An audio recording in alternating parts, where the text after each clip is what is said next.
ఈరోజు మనము road transport authority అంటే ఆర్టీఏ డిపార్ట్మెంట్ యొక్క సర్వీసెస్ గురించి డిస్కస్ చేస్తాము. అయితే రోడ్ ట్రాన్స్పోర్ట్ అథారిటీలో ఆల్రెడీ సర్వీసెస్ అందజేస్తున్నారండి. ఎలానంటే ఈ సేవ ద్వారా అందజేస్తున్నారు వాళ్ళు. సిమిలర్గా aptransport.gov.in అనే వెబ్సైట్ ద్వారా కూడా ఈ సర్వీసెస్ అందజేస్తున్నారు. సో ఆ సర్వీసెస్ ఏంటి అంటే మనము LL slot booking with fee payment అంటారు. రెండవది వచ్చేసి DL slot booking with fee payment అంటారు. నాలుగవది RC abstract with fee payment and మూడవది DL abstract with fee payment అండి. సో ఇలా టోటల్గా 4 సర్వీసెస్ ఉన్నాయండి. ఈ 4 సర్వీసెస్ కూడా మనము మీ సేవ ప్లాట్ఫామ్ ద్వారా అందజేస్తున్నాం. ఎందుకంటే మీ సేవ చాలా ప్రాచుర్యం పొందింది, ప్రజల్లో మంచి అవగాహన పొందింది కాబట్టి మీ సేవ ప్లాట్ఫామ్ ద్వారా అందజేస్తున్నాం. ఇవన్నీ కూడా ఎస్ఎస్డిజి సర్వీసెస్ అండి. ఎస్ఎస్డిజి అంటే state service delivery gateway services. ఇంతకు మునుపు మీరు చూసినట్లుగా పోలీస్ సర్వీసెస్ని లాంచ్ చేశామండి మీ సేవ ద్వారా, ఎస్ఎస్డిజి సర్వీసెస్. సిమిలర్గా మనము ట్రాన్స్పోర్ట్ డిపార్ట్మెంట్ సర్వీసెస్ని కూడా లాంచ్ చేశామండి. ఈ ట్రాన్స్పోర్ట్ డిపార్ట్మెంట్ సర్వీసెస్ అనేది ప్రస్తుతం 4 జిల్లాలలో మాత్రమే జరుగుతుందండి. ఒకటి రంగారెడ్డి, ఖమ్మము, కడప, కర్నూలు అండి. సో ఇలా 4 జిల్లాలు మాత్రమే మనము లాంచ్ చేశాము. ఎందుకు అంటే ఈ జిల్లాలో సెంట్రల్ అప్లికేషన్ ఉంది కాబట్టి. అంటే సెంట్రల్ అప్లికేషన్ అంటే ఏంటి? డిపార్ట్మెంట్ నుండి యూజ్ చేసే అటువంటి అప్లికేషన్ ఏదైతే ఉందో ఆ అప్లికేషను సెంట్రల్ సర్వర్ ద్వారా అంటే ఇంటర్నెట్ ద్వారా కూడా యాక్సెస్ చేయడానికి వీలుగా ఉంది కాబట్టి ఈ అప్లికేషన్ను సెంట్రల్ సర్వర్ ద్వారా ఈ 4 జిల్లాలో యాక్సెస్ చేయగలుగుతున్నాము. మిగతా జిల్లాలో కూడా యాక్సెస్ చేయడానికి అనుగుణంగా కావలసినటువంటి ప్రక్రియలు మనం చేస్తున్నామండి.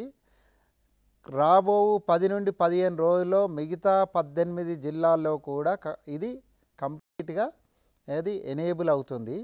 అప్పుడు మనం మొత్తం 23 జిల్లాల్లో ఈ 4 సర్వీసెస్ను అందజేయచ్చు. మరి ఆల్రెడీ ఈ సేవ ద్వారా కానీ లేదా aptransport.gov.in అనే వెబ్సైట్ ద్వారా కానీ మనం సర్వీసెస్ను అందజేస్తే ఎస్ఎస్డిజి ద్వారా ఎందుకు అందజేస్తున్నామనే అనుమానం కలగవచ్చు. ఏంటి అంటే మనం చూస్తే ఈ సర్వీసెస్ ఇంటర్నెట్ ద్వారా అందజేస్తున్నారు. అంటే మన లబ్ధిదారుడు అనేది జిల్లాలో ఉండొచ్చు, విలేజ్లో ఉండొచ్చు, మండల్లో ఉండొచ్చు. సో జిల్లాలో ఉండి ఇంటర్నెట్ అవకాశం ఉన్నవారికి మాత్రమే అందుబాటులో ఉంటుంది. ఇంటర్నెట్ లేని వారికి ఈ సేవలు అందుబాటులో ఉండవు. కాబట్టి ఇంటర్నెట్ లేని వాళ్ళకు కూడా సదుపాయం కలిగించాలనే ఉద్దేశంతో మరియు విలేజ్ లెవెల్లో కూడా ఈ సదుపాయం అందరూ సద్వినియోగం చేసుకోవాలనే ఉద్దేశంతో మనము మీ సేవ ద్వారా లాంచ్ చేస్తున్నాము.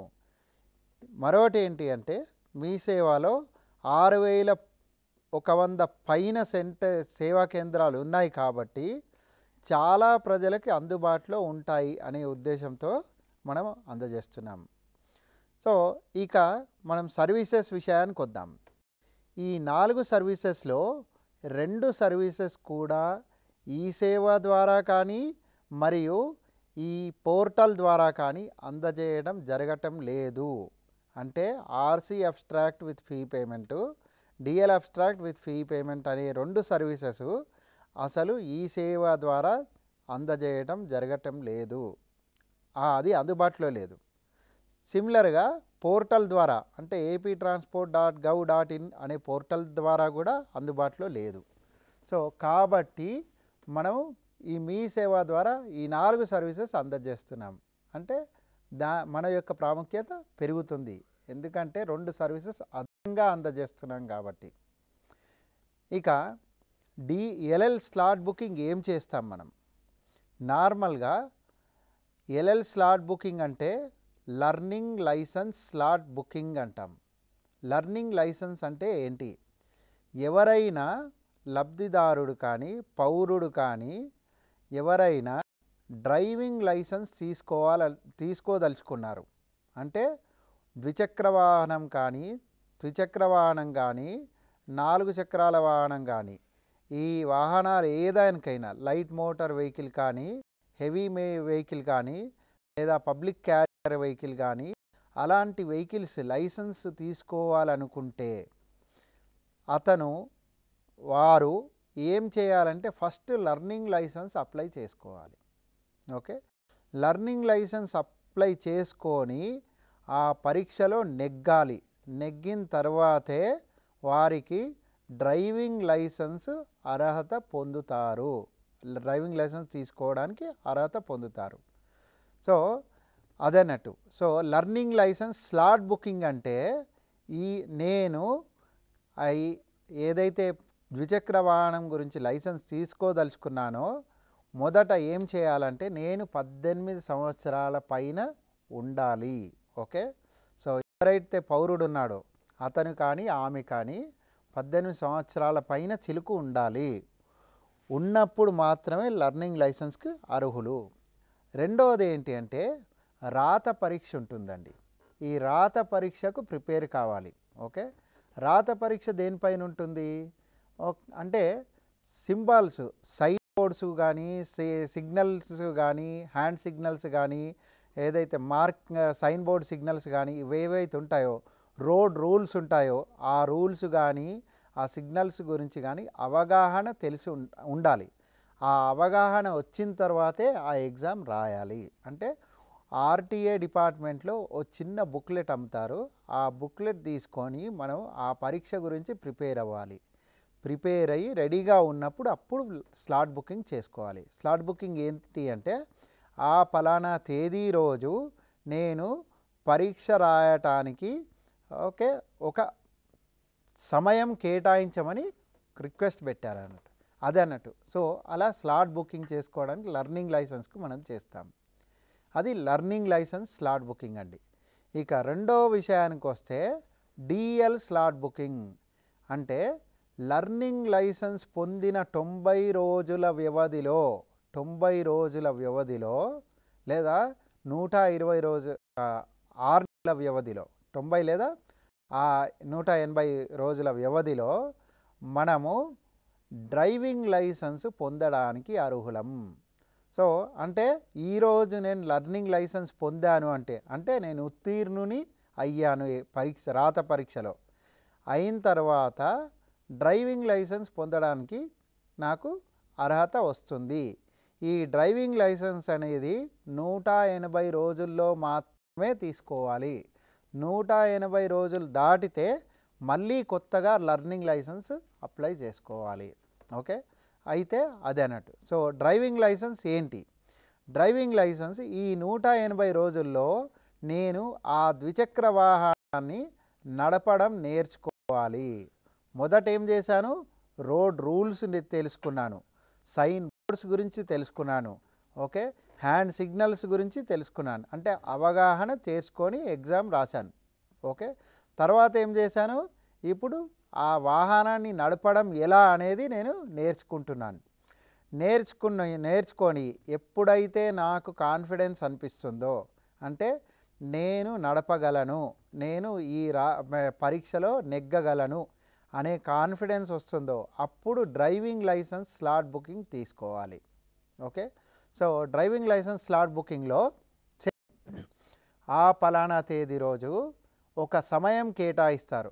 ఆ సమయంలో మన వాహనంతో వెళ్ళి ఆ వాహనాన్ని అక్కడ ఉన్నటువంటి ఆఫీసరు అంటే టెస్టింగ్ ఆఫీసర్ అంటారు. ఆ టెస్టింగ్ ఆఫీసర్ ముందు మన పరీక్షలో నెగ్గాలి. అంటే అతను చెప్పిన విధానంగా నడిపి ఆ పరీక్ష నెగ్గాలి. నెగ్గితే అప్పుడు డ్రైవింగ్ లైసెన్స్ వస్తుంది. సో అది driving licence with slot booking అంటాము. ఇక మూడోది వచ్చేసి ఆర్సీ అబ్స్ట్రాక్ట్. ఆర్సీ అబ్స్ట్రాక్ట్ అంటే రిజిస్ట్రేషన్ సర్టిఫికేట్ అబ్స్ట్రాక్ట్ అని అర్థం. రిజిస్ట్రేషన్ సర్టిఫికేట్ అంటే ఏంటి? మనం వాహనం ఎప్పుడైతే కొంటామో కొన్న తర్వాత దాన్ని ట్రాన్స్పోర్ట్ డిపార్ట్మెంట్ ద్వారా రిజిస్ట్రేషన్ చేస్తాము. రిజిస్ట్రేషన్ చేసినప్పుడు ఏం చేస్తామంటే మనం కొన్నటువంటి రుసుము, ట్యాక్స్ పే చేసినటువంటి రుజువు ఇవన్నీ కూడా జతపరిచి లైఫ్ ట్యాక్స్ కట్టడం జరుగుతుంది. ఏది? రిజిస్ట్రేషన్ డిపార్ట్మెంట్ వారికి. మన అడ్రస్ ప్రూఫు, మన ఏజ్ ప్రూఫు ఇవన్నీ కూడా జతపరుస్తూ ఏది ట్యాక్స్, లైఫ్ ట్యాక్స్ కట్టడం జరుగుతుంది. దాంతోపాటు ఇన్సూరెన్స్ కూడా తీసుకోవడం జరుగుతుంది వాహనం పైన. ద్విచక్రం కావచ్చు, త్రిచక్రం కావచ్చు, 4 చక్రాల వాహనం కావచ్చు. సో అలా చేస్తామన్నట్టు. చేసినప్పుడు మన ట్రాన్స్పోర్ట్ డిపార్ట్మెంట్ వాళ్ళు ఏం చేస్తారంటే ఒక 2 పేజీల డాక్యుమెంట్ కానీ, ఒక 3 పేజీల డాక్యుమెంట్ కానీ ఇష్యూ చేస్తారు. దాంట్లో ఏమని ఉంటాయంటే ఈ పలానా బండి నంబరు, చాసిస్ నంబరు, ఈ మోడల్ నంబరు, ఈ కంపెనీ మేకు, ఓకే, ఇంత కెపాసిటీ ఉన్నటువంటి వెహికల్, ఓకే, ఇలాంటి డీటెయిల్స్, ఈ కలరు, ఈ రంగు, ఇవన్నీ కూడా డీటెయిల్స్ ఉంటాయి దాంట్లో. సో ఆ డీటెయిల్స్తో పాటు మనం ఓనరా, లేకపోతే లీజరా, లేకపోతే కంపెనీ వాహనమా, లేకపోతే ట్రాన్స్పోర్ట్ వెహికలా, ఇలాంటి డీటెయిల్స్ అన్నీ కూడా ఉంటాయి. మళ్ళీ అడ్రస్, ఈ వెహికల్ ఎవరి పేరు మీద ఉంది వాళ్ళ యొక్క అడ్రస్సు. సో వెహికల్ యొక్క డీటెయిల్స్, ఏ ఇయరు, ఎంత వాల్యూ, ఇదంతా కూడా అన్ని డీటెయిల్స్ కూడా తీసుకోవడం జరుగుతుంది. దాన్నే రిజిస్ట్రేషన్ సర్టిఫికేట్ అంటారు. ఓకే, ఆ సర్టిఫికేట్ అనేది 2 పేజీల నుండి 10 పేజీల వరకు ఉండొచ్చు. సో అంటే ఆ వాహనాన్ని బట్టి ఉంటుంది. ఫర్ ఎగ్జాంపుల్ పెద్ద వాహనం ఉందనుకోండి, ఇన్ఫ్లేమబుల్ వాహనాలు ఉన్నాయి అంటే ఏది పెట్రోల్ కానీ అలాంటి వెహికల్స్ క్యారీ చేసే వాహనాలు ఉన్నాయనుకోండి, దానికి గురించి డీటెయిల్స్ ఎక్కువ ఉంటాయి. సో అదే ప్రైవేట్ వాహనం ఉండదనుకోండి, అది తక్కువ డీటెయిల్స్ ఉంటాయి. అలా పబ్లిక్ గవర్నమెంట్ వాహనం ఉందనుకోండి, దాని గురించి డీటెయిల్స్ మరో రకంగా ఉంటాయి. సో అలా రిజిస్ట్రేషన్ సర్టిఫికేట్ డీటెయిల్స్ ఉంటాయండి. అయితే ఈ రిజిస్ట్రేషన్ సర్టిఫికేట్ డీటెయిల్స్ మనము తెలుసుకోదలుచుకున్నాము. ఒక పౌరుడిగా ఆ డీటెయిల్స్ మనం తెలుసుకోదలుచుకున్నాం. ఎందుకు అంటే ఏదైనా ఒక ప్రమాదం జరగవచ్చు, యాక్సిడెంట్ జరగవచ్చు, లేదా ఒక ఇన్సూరెన్స్ క్లెయిమ్ పెట్టాలనుకున్నాము, ఓకే, లేదు అంటే ఒక రైట్ టు ఇన్ఫర్మేషన్ చట్టం ప్రకారము ఈ ఫలానా డీటెయిల్స్ నేను తెలుసుకోదలుచుకున్నాను, ఇలాంటి ఇన్ఫర్మేషన్ రిక్వైర్మెంట్ మనకు అవసరం ఉంది. అలాంటప్పుడు ఈ సేవను మనం కలుగజేసుకోవచ్చు. దాన్నే ఆర్సీ అబ్స్ట్రాక్ట్ అంటాం. అంటే ఈ రిజిస్ట్రేషన్ సర్టిఫికేట్లో 3 పేజీల నుండి 10 పేజీల వరకు ఉంటుందని చెప్పాను కదా. అయితే అన్ని డీటెయిల్స్ కాకుండా కావాల్సినటువంటి ఇంపార్టెంట్ డీటెయిల్స్ మాత్రమే మనకు కావాలి అని చెప్పి అర్జీ పెట్టుకుంటాం. దాన్నే అబ్స్ట్రాక్ట్ అంటాం. అంటే ఒకే పేజీలో అన్నీ అంటే కావాల్సిన ఇంపార్టెంట్ డీటెయిల్సే ఇవ్వటం జరుగుతుంది. దానినే అబ్స్ట్రాక్ట్ అంటాము. సో ఇది రిజిస్ట్రేషన్ సర్టిఫికేట్ కాదు కాబట్టి దాన్ని ఆర్సీ అబ్స్ట్రాక్ట్ అంటాము. సో అలా ఆర్సీ అబ్స్ట్రాక్ట్ అనే సర్వీసు మనం కలుగజేసుకోవచ్చు. నెక్స్ట్ వచ్చేసి డిఎల్ అబ్స్ట్రాక్ట్. డిఎల్ అబ్స్ట్రాక్ట్ ఏంటి అంటే డ్రైవింగ్ లైసెన్స్ అబ్స్ట్రాక్ట్. సో ఈ డ్రైవింగ్ లైసెన్స్ అబ్స్ట్రాక్ట్లో మనం చాలా విషయాలు పూర్తి చేస్తామండి. ఎప్పుడైతే అప్లికేషన్ ఫామ్ ఫిల్ చేస్తామో డ్రైవింగ్ లైసెన్స్ డీటెయిల్ కావాలని చెప్పేసి అప్పుడు అన్ని డీటెయిల్స్ ఎంటర్ చేస్తాం. నేనేంటి, నా పేరేంటి, అడ్రస్ ఏంటి, ఏజ్ ఏంటి, నా డేట్ ఆఫ్ బర్త్ ఏంటి, ఏ వాహనం నడుపుతున్నానో, ఏ రోజు, అలాంటి అన్నీ కూడా డీటెయిల్స్ అన్నీ ఎంటర్ చేస్తాం. సో ఇక్కడ చాలా ఇంపార్టెంట్ విషయాలు కూడా ఉంటాయి మనకు సంబంధించి. ఒకటి మన డేట్ ఆఫ్ బర్త్ ఉంటుంది, ఒకటి మన అడ్రస్ ఉంటుంది, రెండవది మన పాన్ కార్డ్ నంబరు కానీ అలాంటి డీటెయిల్స్ చాలా ఉంటాయి డ్రైవింగ్ లైసెన్స్లో. అయితే ఆ డీటెయిల్స్ ఎవరైనా చట్ట ప్రకారము ఏది సంఘ సేవా సంస్థ రైట్ టు ఇన్ఫర్మేషన్ యాక్ట్ ప్రకారము తెలియదలుచుకున్నారు, అటువంటప్పుడు అది అబ్స్ట్రాక్ట్ డిఎల్ అబ్స్ట్రాక్ట్ అనే సర్వీసు రిక్వెస్ట్ పెట్టుకోవచ్చు. సిమిలర్గా కేసుగా ఉండొచ్చు, ఏదైనా కోర్ట్ లీగల్ ప్రొసీడింగ్ జరగవచ్చు. అలాంటి విషయాల్లో కూడా మనము డీటెయిల్స్ డ్రైవింగ్ లైసెన్స్ గురించి తెలుసుకోదలుచుకున్నాము, ఎవరిదైనా ఒక వ్యక్తి గురించి కానీ, ఒక సంస్థ గురించి కానీ, లేదా ఒక ప్రముఖ వ్యక్తి గురించి కానీ, విఐపి గురించి కానీ, ఒక సెలబ్రిటీ గురించి కానీ మనం తెలుసుకోదలుచుకున్నాం. అలాంటప్పుడు దాన్ని డిఎల్ అబ్స్ట్రాక్ట్ అంటాము. సో ఇలా ఈ 4 సర్వీసెస్ ఉంటాయండి. సో నార్మల్గా మనం ఏం చేస్తామంటే ఒక కియాస్క్ ఆపరేటర్గా మనం మన యొక్క login ID login portal use చేసి లాగిన్ అవుతాము. ఫర్ ఎగ్జాంపుల్ మీ సేవ పోర్టల్స్ అయితే మీ సేవ లాగిన్ ద్వారా లాగిన్ అవుతారండి. అదే సిఎంఎస్ యూజర్స్ అయితే సిఎంఎస్ పోర్టల్ ద్వారా లాగిన్ అవుతారు. లాగిన్ అయిన తర్వాత ఏమవుతుందంటే మీ సేవ ల్యాండింగ్ పేజ్కి తీసుకెళ్తుంది. సో మీ సేవ ల్యాండింగ్ పేజ్లో ఎస్ఎస్డిజి సర్వీసెస్ అని చెప్పేసి ఒక చిన్న యూఆర్ఎల్ లింక్ కనపడుతుంది మీకు లెఫ్ట్ హ్యాండ్ సైడు. ఆ యూఆర్ఎల్ పైన సెలెక్ట్ చేస్తే, అది క్లిక్ చేస్తే అప్పుడు మిమ్మల్ని ఎస్ఎస్డిజి ల్యాండింగ్ పేజ్కు తీసుకెళ్తుందండి. ఈ ల్యాండింగ్ పేజ్ ఏమవుతుంది అంటే దీంట్లో మనకు కావాల్సిన సర్వీసెస్ అన్నీ కూడా చూపిస్తుంది. ఏ సర్వీసెస్ ఇప్పటివరకు ఎనేబుల్ అయ్యాయి అనేది చూపిస్తుంది. సో ఈ ల్యాండింగ్ పేజ్లో నేనేం చేస్తానంటే సెలెక్ట్ డిపార్ట్మెంట్లో నేను ట్రాన్స్పోర్ట్ డిపార్ట్మెంట్ అని చెప్పేసి సెలెక్ట్ చేసుకుంటాను. ఎందుకంటే మనం ట్రాన్స్పోర్ట్ రిలేటెడ్ సర్వీసెస్ చూడాలనుకున్నాం కాబట్టి. ఇక సర్వీస్ టైప్ వచ్చేసి ఆర్ అని చెప్పేసి సెలెక్ట్ చేసుకుంటాను, ఎందుకంటే అన్ని ట్రాన్స్పోర్ట్ డిపార్ట్మెంట్ సర్వీసెస్ నేను చూడదలుచుకున్నాను కాబట్టి. అయితే ఇప్పుడు ట్రాన్స్పోర్ట్ డిపార్ట్మెంట్ సర్వీస్ సెలెక్ట్ చేశాను. చేసిన తర్వాత 4 సర్వీసెస్ ఏవైతే ట్రాన్స్పోర్ట్ డిపార్ట్మెంట్ ఉన్నాయో ఆ 4 సర్వీసెస్ మనకు లిస్ట్ కనపడుతుంది. సో ఇక్కడ చూసినట్లయితే LL slot booking, DL slot booking, DL abstract, RC abstract, ఈ 4 సర్వీసులు కూడా మనకు కనపడుతున్నాయి. ఇక్కడ ఏం చేస్తానంటే నేను అప్లై ఆన్లైన్ అని చెప్పేసి సెలెక్ట్ చేసుకుంటాను. అప్పుడు ఏమవుతుంది అయితే ఏదైతే సర్వీస్ నేను సెలెక్ట్ చేసుకుంటానో ఆ సర్వీస్ యొక్క ఫామ్ ఓపెన్ అవుతుంది. సో ముందుగా మనం ఏం చేయాలి అంటే యాజ్ ఎ కియాస్క్ ఆపరేటర్ ఈ 4 సర్వీస్ గురించి బాగా అవగాహన ఉండాలి. సో నేను ఇప్పుడు ఏదైతే విషయాలు చెప్పానో ఆ విషయాలన్నీ మీరు బాగా గుర్తుంచుకొని జ్ఞాపకం ఉంచుకొని ఈ సర్వీసెస్ అందజేయడానికి సిద్ధంగా ఉండాలి. ఇప్పుడు ఏం చేస్తానంటే నేను ఎల్ఎల్ స్లాట్ బుకింగ్ అని చెప్పి సెలెక్ట్ చేస్తాను. చేసిన తర్వాత అప్పుడు ఏమవుతుంది, ఈ పలానా ఫామ్ ఓపెన్ అవుతుంది.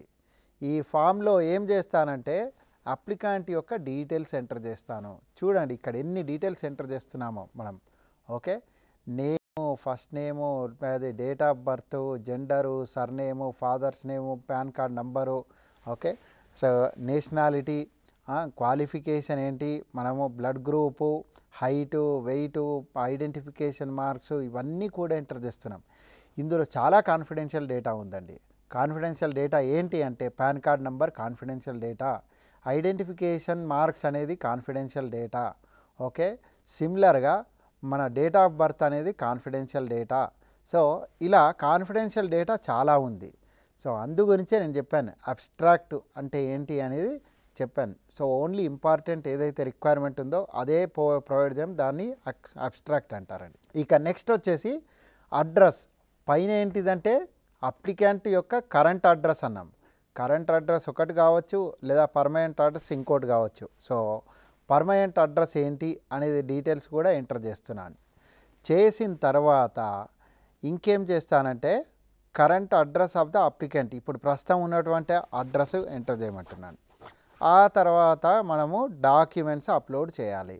ఓకే, సో డాక్యుమెంట్స్ ఏం అప్లోడ్ చేయాలి, జస్ట్ ఐడి ప్రూఫ్ అప్లోడ్ చేస్తే సరిపోతుంది.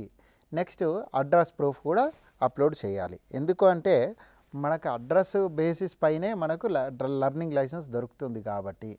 ఇక డాక్యుమెంట్ ఏంది అప్లోడ్ చేయడం, అది అది ఏదైతే కావాలో ఐడి ప్రూఫ్ ఎందుకు, మనమే అని చెప్పి రుజువు చేయడానికి ఐడి ప్రూఫ్ కావాలి. సో ఈ 2 డాక్యుమెంట్స్ అప్లోడ్ చేసిన తర్వాత మనము సేవ్ అండ్ కంటిన్యూ అని చెప్పేసి అంటాము. అనగానే నెక్స్ట్ స్టెప్కి తీసుకెళ్తుంది. సో అలా ఎంటర్ చేసినటువంటి డేటా ఏదైతుందో అదంతా కూడా మనకు స్పష్టంగా కనపడుతుంది ఏది అప్లికేషన్ వ్యూలో. సో అది ఎవరికి కనపడుతుంది, ఎవరైతే కియాస్క్ ఆపరేటర్ ఉన్నాడో అతనికి పూర్తిగా ఈ డీటెయిల్స్ అన్నీ కనపడతాయి. కనపడిన తర్వాత ఇప్పుడు మనం పేమెంట్ స్క్రీన్కి వెళ్ళాలండి.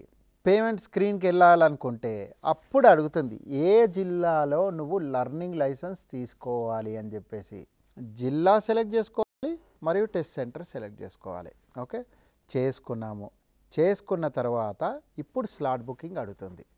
స్లాట్ బుకింగ్ ఎట్లా ఉంటుంది అంటే ఇక్కడ మనం చూస్తే గమనిస్తే 3 రకాల కలర్స్ ఉపయోగించామండి.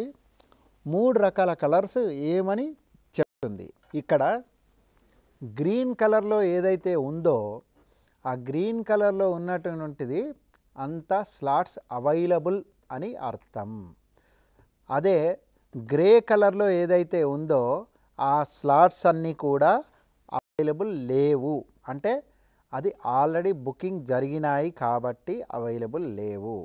ఇక రెడ్ కలర్ ఏదైతే ఇండికేట్ చేశామో అదంతా కూడా పబ్లిక్ హాలిడేస్ లేదా జనరల్ హాలిడేస్ అని చెప్పేసి సూచిస్తుంది అండి. ఇలా 3 రకాలుగా ఉంటాయి. సో మనం ఇప్పుడు ఏం చేస్తామంటే గ్రీన్ కలర్ ఏదైతే ఉందో దానిపైన సెలెక్ట్ చేసుకుంటాము. సో ఆ సెలెక్ట్ చేయగానే రైట్ హ్యాండ్ సైడ్ మీకు ఎన్ని స్లాట్స్ అయితే ఉన్నాయో ఆ స్లాట్స్ యొక్క టైమింగ్స్ చూపిస్తుందండి. టైమింగ్ ఏంటి అంటే ఒక్కో స్లాటు గంట టైం స్లాట్ అండి.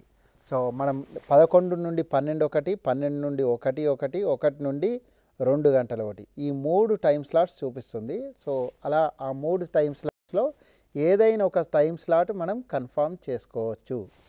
ఓకే, సో ఇక్కడ నేనేం చేస్తాను, నాకు ఏదైతే కన్వీనియంట్గా ఉందో ఆ టైం స్లాట్ను కన్ఫర్మ్ చేసుకుంటాను. చేసుకున్న తర్వాత సబ్మిట్ అంటాను. సబ్మిట్ అనగానే ఏమవుతుంది అంటే కన్ఫర్మేషన్ పేజ్కి తీసుకెళ్తుంది. ఆ కన్ఫర్మేషన్ పేజ్లో ఏమని చెప్తుందంటే నువ్వు ఈ పలానా రోజు స్లాట్ బుకింగ్ చేయడానికి నిర్ణయించావు. ఆ నిర్ణయించిన తేదీకి మేము అప్లికేషన్ ఫీ ఇంత కలెక్ట్ చేస్తున్నాము, సర్వీస్ ఫీ ఇంత కలెక్ట్ చేస్తున్నాము, టోటల్ ఫీ ఇంత కలెక్ట్ చేస్తున్నాము అని చెప్పి మొత్తం డీటెయిల్స్ ఇస్తుంది. సో ఈ డీటెయిల్స్ మీరు ఫస్ట్ వ్యాలిడేట్ చేసుకోవాలండి. వ్యాలిడేట్ చేసుకున్న తర్వాతే మనం పేమెంట్ స్క్రీన్కి వెళ్ళొచ్చు. ఇప్పుడు చూస్తే నెక్స్ట్ ఏం చేస్తాను, పేమెంట్ స్క్రీన్కి వెళ్తాను. సో పేమెంట్లో పే అని చెప్పేసి అన్నాను. పేమెంట్ అనగానే ఇప్పుడు ఏమవుతుంది, అక్నాలెడ్జ్మెంట్ వచ్చేస్తుందండి. అక్నాలెడ్జ్మెంటు ఏమవుతుంది అంటే ఇక్కడ అన్ని డీటెయిల్స్ చూపిస్తుంది. అక్నాలెడ్జ్మెంట్ యొక్క నంబరు, ఆ department name, department service, sub service name, and ఎవరైతే ఈ సర్వీస్ రిక్వెస్ట్ పెట్టారో అప్లికెంట్ వాళ్ళ డీటెయిల్సు, ఏది date of submission, estimated time of completion, ఇవన్నీ డీటెయిల్స్, ట్రాన్సాక్షన్ ఐడి, ఇవన్నీ డీటెయిల్స్ కూడా మనకు కనిపిస్తాయి ఈ అక్నాలెడ్జ్మెంట్లో. ఇక్కడ మనం అక్నాలెడ్జ్మెంట్ స్క్రీన్ తీసుకొని ప్రింటింగ్ కూడా చేసి ఇవ్వచ్చండి పౌరుడికి. నార్మల్గా ఇలా అక్నాలెడ్జ్మెంట్ కనిపిస్తుందండి. ఏది మన డిపార్ట్మెంట్ నుండి ఇష్యూ చేసేటువంటి అక్నాలెడ్జ్మెంట్ ఇలా కనపడుతుందండి. ఇక నెక్స్ట్ బుకింగ్ చేసినటువంటి స్లాట్ను మాడిఫై చేయదలుచుకున్నాను. ఎందుకు మాడిఫై చేయాలి అంటే ఈరోజు 27వ తారీఖు, ఓకే, 30వ తేదీన నేను స్లాట్ బుకింగ్ చేసుకున్నాను. కానీ 30వ తేదీ అనివార్య కారణాల వల్ల నాకు మీటింగ్ ఉండొచ్చు లేదా ప్రయాణం ఉండొచ్చు. సో ప్రయాణం ఉంది కాబట్టి నేను 30 నుండి 1వ తారీఖు మార్చుకోవాలి. అలాంటప్పుడు దాన్ని మాడిఫై స్లాట్ బుకింగ్ అంటామండి. సో లర్నింగ్ లైసెన్స్ ఏదైతే స్లాట్ బుక్ చేశామో దాన్నే మార్చడం, సో దాన్ని మాడిఫై స్లాట్ బుకింగ్ అంటాము. సో అది కూడా ఇదే సర్వీస్లో పార్ట్ అండ్ పార్సల్ అండి. సో ఏమవుతుందంటే మీరు ఏదైతే ఫీ పే చేశారో అదే ఫీ ఇక్కడ కూడా చెల్లుతుందండి. అలా మనం లర్నింగ్ లైసెన్స్ స్లాట్ బుకింగ్ చేసుకోవచ్చు. ఇక్కడ ఏం చేస్తాం, మనం డిస్ట్రిక్ట్ ఎంటర్ చేయాలి, డిస్ట్రిక్ట్ నేమ్, ఓకే. ఆ తర్వాత టెస్ట్ సెంటర్ కూడా ఎంటర్ చేయాలి. సో ఎందుకు ఎంటర్ చేయాలి ఈ డీటెయిల్స్ పైనే మన యొక్క స్లాట్ బుకింగ్ జరిగింది కాబట్టి ఈ డీటెయిల్స్ ఎంటర్ చేయాలి.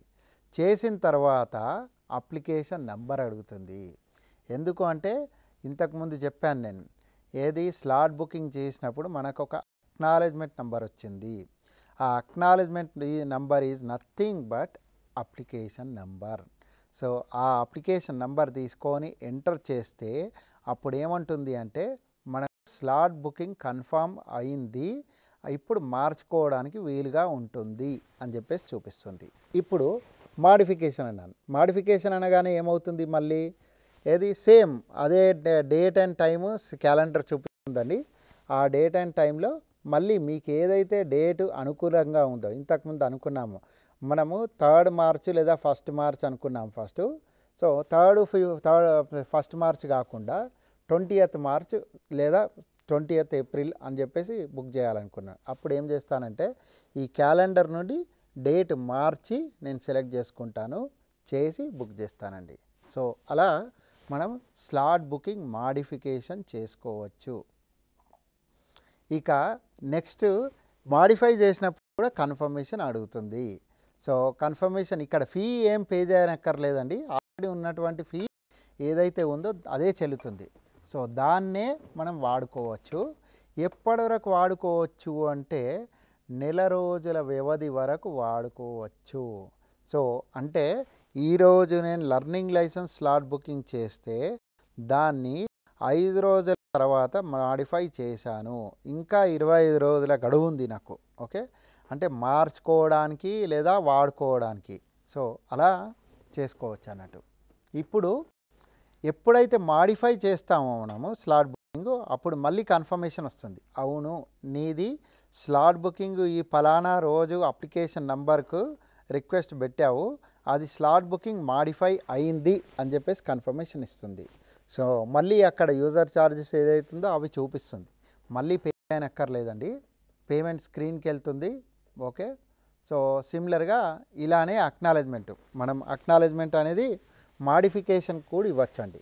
సో ఏదైతే మాడిఫై చేసామో టైంను, ఆ టైం మాడిఫై అయినటువంటి డీటెయిల్స్ మనం అది పౌరుడికి అందజేయచ్చు. సో ఇక్కడ కూడా సేమ్ ప్రింటింగ్ తీసుకొని ఇవ్వచ్చండి. సేమ్ పీడిఎఫ్ కాపీ చూస్తే ఇలా ఉంటుంది, ఏది మన అక్నాలెడ్జ్మెంట్, ఇది డిపార్ట్మెంట్ నుండి వస్తుంది కాబట్టి ఇలా ఉంటుంది. Next cancellation. స్లాట్ బుకింగ్లో 3 ఉన్నాయి, ఒకటి బుకింగ్, రెండోది మాడిఫికేషన్, మూడోది క్యాన్సిలేషన్. సో క్యాన్సిలేషన్ కూడా చేయొచ్చు. ఎందుకు క్యాన్సిల్ చేసుకోవాలి అంటే నేను ఆ రోజు పలానా రోజు ఉండట్లేదు కాబట్టి క్యాన్సిల్ చేసుకోవాలి. ఎందుకండి నేను 30 రోజుల వరకు నా గడువు ఉంది కదా అంటే 30 రోజుల గడువు కూడా అయిపోవడానికి వచ్చింది. సో దాని గురించే మనము స్లాట్ బుకింగ్ క్యాన్సిల్ చేసుకోవడం మంచిది. లేదు అంటే మన పేరు మీద బినామీ నేమ్స్తో ఇంకెవరో యూజ్ చేయొచ్చు స్లాట్ బుకింగ్, కాబట్టి దాన్ని మనము ఆపడానికి మనం ఇలాంటి క్యాన్సిలేషన్ కూడా చేసుకోవచ్చండి. అయితే స్లాట్ బుకింగ్ క్యాన్సిలేషన్లో మనం మళ్ళీ డిస్టిక్ ప్లస్ అది టెస్ట్ సెంటర్ 2 కూడా ఎంటర్ చేయాలి. సో ఏది డిస్టిక్ ఏదైతుందో, ఏ జిల్లాలో మనం బుకింగ్ చేశామో, ఏ టెస్ట్ సెంటర్లో మనం టెస్టింగ్ గురించి పెట్టుకున్నాం, ఈ 2 డీటెయిల్స్ కూడా ఎంటర్ చేయాలి. చేస్తే అప్పుడు మళ్ళీ మనం క్యాన్సిల్ చేసుకోవడానికి అనుకూలంగా ఉంటుంది. సో అది ఎంటర్ చేయగానే మళ్ళీ అప్లికేషన్ నెంబర్ అడుగుతుంది. ఏది అప్లికేషన్ నెంబర్ అంటే మనం అక్నాలెడ్జ్మెంట్ నెంబర్ ఏదైతే తీసుకున్నామో దాన్నే యూజ్ చేసుకొని మనం ఏది క్యాన్సిలేషన్ చేసుకోవచ్చు. సో ఇక్కడ నేను ఎంటర్ చేసిన తర్వాత మళ్ళీ క్యాన్సిలేషన్ అడుగుతుంది.